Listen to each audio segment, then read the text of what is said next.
Hi guys, இன்றைக்கி நம்ம movie ரிவ்யூவில் ஆப் ஜேசா கோய் இந்த படத்தோட ரிவ்யூ தான் பார்க்க போகிறோம்.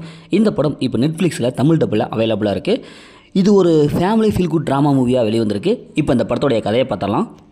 படத்துடைய ஹீரோ மாதவன் ஒரு ஸ்கூல் டீச்சராக இருப்பார். இவர் சமஸ்கிருதம்லாம் சொல்லி கொடுத்துட்டு ஒரு 40 வயசு உள்ள ஒரு ஸ்கூல் டீச்சராக இருப்பார். இவர் அந்த டேட்டிங் ஆப் அப்படி பண்ணிட்டு நைட்டில் அப்படியே பண்ணிகிட்டு இருப்பார். அதன் மூலிமா ஹீரோயின் அறிமுகமாவாங்க.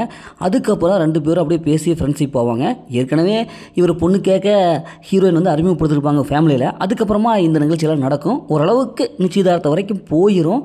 அதுக்கப்புறம் ஒரு சம்பவம் ஒன்று நடக்கும். இது ரெண்டுத்துக்குள்ளார மிகப்பெரிய ஒரு சம்பவம் நடக்கும். அந்த சம்பவத்தால் 2 பேரும் பிரிஞ்சிருவாங்க.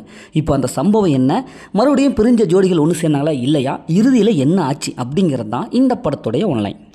இந்த படத்துடைய பாசிட்டிவ்னு பார்த்தாவே மாதவன் அவங்களுடைய கேரக்டர் நல்லாவே சூப்பராக சிறப்பாக எழுதி எடுத்திருக்காங்க.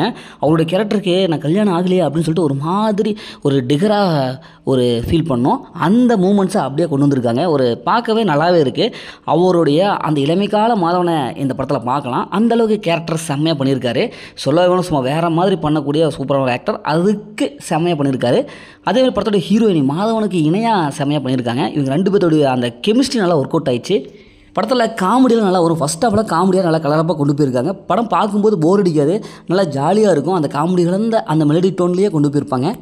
படத்தோடைய பிஜிஎம்ஸுங்கிற சினிமோகிராஃபிக் நல்லாவே கொடுத்துருக்காங்க. சாங்ஸ்லாம் ஹிந்தியில் வரும், அதனால் கேட்கவே நல்லாவே இருக்கும். இப்போ இந்த படத்துடைய மைனஸ்ன்னு பார்த்தாவே பெருசாக ஒன்றும் இல்லை. மைனஸ் எனக்கு ஒன்றும் படலை.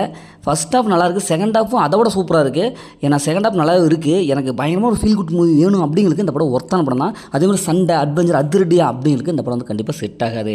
என்னை பொறுத்தளவுக்கு இந்த படத்தில் மைனஸ் எனக்கு எங்கேயுமே கிடைக்கல. எங்கேயுமே தேடி பார்த்தேன், என்னால் சொல்ல முடியல. அந்தளவுக்கு இருக்குது. இந்த படத்தை ஃபேமிலியோட பார்க்கலாம். படத்தில் அந்த மாதிரி சீன்ஸ் எதுவுமே இல்லை. மொத்தம் இந்த படம் எப்படி சூப்பராக சொன்னாங்கன்னா இந்த படம் ஒரு ஒர்த்தான மூவி தான். ஓகே, இதேமாதிரி அடுத்த ஒரு பெரிய மூவி ரிவ்யூவில் சந்திப்போம்.